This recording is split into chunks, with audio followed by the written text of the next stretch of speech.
जय माँ Kamakhya. Hello friends, मैं खुशी घोष आपके स्वागत करती हूँ हरण में। आज हम बात करते हैं कि अक्षय तृतीया वाले दिन हमें क्या करना चाहिए और क्या नहीं करना चाहिए। सबसे पहले हम बात करते हैं कि हमें क्या करना चाहिए, क्योंकि अक्षय तृतीया वाले दिन मैंने बताया था कि ये क्यों मनाया जाता है और क्या इसकी खासियत होती है।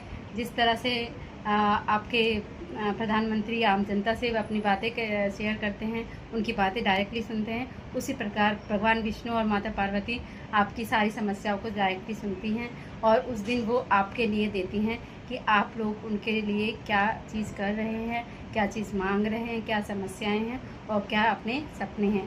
उन चीज़ों को वो पूरा करने के लिए आपके साथ रहते हैं। तो उसके लिए आपको क्या करना है, सबसे पहले तो सुबह मॉर्निंग में 4 बजे उठ के जिसको भी अपने मतलब सच्चे मन से ज़िंदगी में कुछ चीज़ मांगनी है या कुछ चीज़ करना है, तो उसके 4 बजे उठ के नहा धो के आप ओम नमो भगवते वासुदेवाय का 108 बार जाप कर सकते हैं। साथ ही साथ उस जाप को करने के बाद आप अपनी मनोकामना, जो भी आपकी मनोकामना है, सच्चे मन से आप उसे मान सकते हैं। ऐसा करने से आपकी मनोकामना अवश्य ही पूरी होगी, क्योंकि कल का दिन बहुत ही विशेष है। ये समझ लीजिए, जिस तरह से माता एक बच्चे के साथ, अपने बच्चे के साथ हमेशा रहती है, उसी तरह कल के दिन भगवान विष्णु आपके साथ हमेशा रहेंगे। तो आपको विशेष ध्यान रखना है कि कल कोई भी काम जो करेंगे आप, उसमें कोई भी झूठ नहीं बोलना है, किसी का मन नहीं दुखाना है, किसी के साथ गलत व्यवहार नहीं करना है। अगर आपको गुस्सा आता है तो अपने गुस्से को थोड़ा सा कंट्रोल रखना है, क्योंकि आप ये जान लीजिए कि आपके टीचर या आपके जो करता धरता है, जो आपको सब कुछ देंगे, वो आपके साथ हैं। तो उसको विशेष ध्यान रखें कि ये चीज़ आपको नहीं करनी है। साथ ही साथ आपको मदिरा का पान नहीं करना है और नॉनवेज नहीं खाना है, और साथ ही साथ आपको कोई भी वस्तु जो भी है वो घर से बाहर नहीं करनी है। कोई भी वस्तु, जैसे कि कोई आपकी घर में कोई चीज़ है तो वो किसी को बाहर नहीं देनी है। साथ ही साथ आपको क्या करना है कि आप क्या कर सकते हैं, अगर कोई विवाहित स्त्री है और वो अपने घर में सुकून और अपने वैवाहिक जीवन को अच्छा करना चाहती है, उसके लिए भी कल का दिन बहुत ही शुभ है। कल का दिन वो क्या कर सकती है कि अपने पति के, जैसे माँ लक्ष्मी आपने देखा होगा भगवान विष्णु के पैर दबाती है, और वो भी अपने मतलब लक्ष्मी माँ अपने सारी मतलब चीज़ों में, जैसे कि हम लक्ष्मी की पूजा करते हैं, वो हमें लक्ष्मी देती हैं, हमें बहुत सारा पैसा देती है, जिससे हम अपने काम को करते हैं। तो वो उनकी देवी है। और साथ ही साथ जो विष्णु भगवान हैं, वो अब देवों के देव है, वो मतलब सभी के देव है। तो सबका अपना अपना एक स्थान है, लेकिन वो स्थान होते हुए भी माता लक्ष्मी आप देखते हो कि विष्णु भगवान के पैर दबाती हैं। तो वैसे ही आपको जो भी पत्नी है अपने पति के पैर दबाएं, और ऐसा करने से अपने आप को नीचा ना समझे। ये बहुत ज़रूरी है आपके रिश्तों के लिए, आपके रिलेशन अच्छे होंगे, क्योंकि आपको पता नहीं ऐसा है कि अगर आपको घर में आपका शनि खराब है या आपका शुक्र खराब है, दोनों को ठीक करने के लिए आप इस रेमेडी को भी अपना सकते हैं।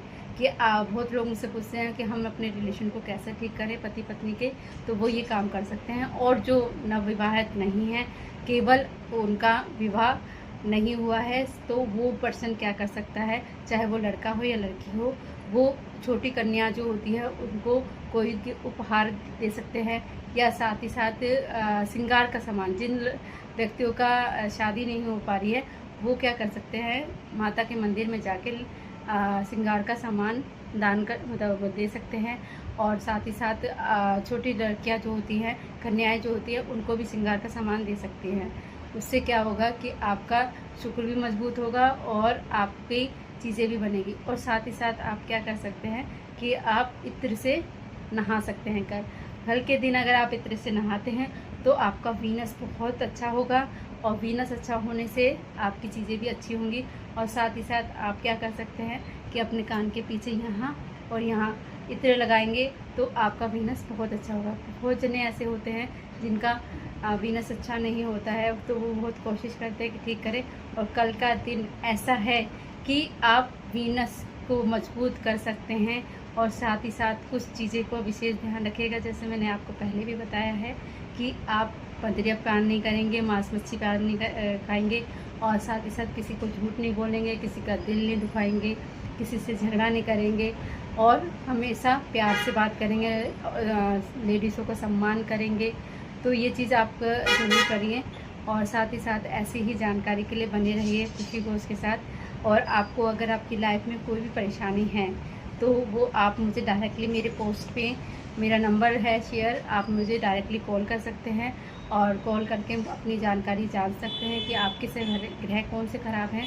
मैं आपके हाथ देख के, जिसको आपकी डेट ऑफ बर्थ भी नहीं पता, उसके हाथ देख के उसकी सारी चीज़ें बता सकती हूँ। तो आप अगर आपको परेशान हो, बहुत ज़्यादा आपको दिक्कतें हो रही हैं लाइफ में, तो उसको जानकारी के लिए आप मुझे DM कर सकते हैं, मैसेज कर सकते हैं, या मेरी पोस्ट से देख के मेरा नंबर है उसमें शेयर, आप मुझे सीधे डायरेक्टली कांटेक्ट कर सकते हैं। तो ऐसी जानकारी के लिए बने रहिए, और आपका कल का दिन बहुत ही शुभ हो, और आपकी जो भी मनोकामना वो पूरी हो, ऐसा मैं चाहती हूँ। विशेष करके कि बहुत सारे लोग जो परेशान हैं वो उनकी परेशानी कल ठीक हो जाए। क्योंकि मैंने एक चीज़ और बताई थी, आपको शायद याद हो, वृषभ राशि के लिए 15 अप्रैल से लेकर 30 अप्रैल तक का दिन खराब है। मतलब उस दिन उन्हें किसी से लड़ाई नहीं करनी थी, और ना ही किसी के साथ पैसे उधारी लेने थे या कुछ भी करना था। तो वो 30 अप्रैल भी कल ख़त्म हो रहा है। तो उनके लाइफ में जो चीज़ परेशानी आनी थी वो आ गई है। आगे चल के उनकी लाइफ में बहुत खुशियाँ आने वाली हैं। ये साल उनके लिए बहुत मंगलमय होने वाला है। और जो राशियाँ हैं बाकी, वो ये वाली विधि ज़रूर करिए जो मैंने आपको बताई है। ऐसा करने से आपके लाइफ में बहुत खुशियाँ आएंगी और आपका जीवन सुखमय बनेगा। धन्यवाद। शुक्रिया।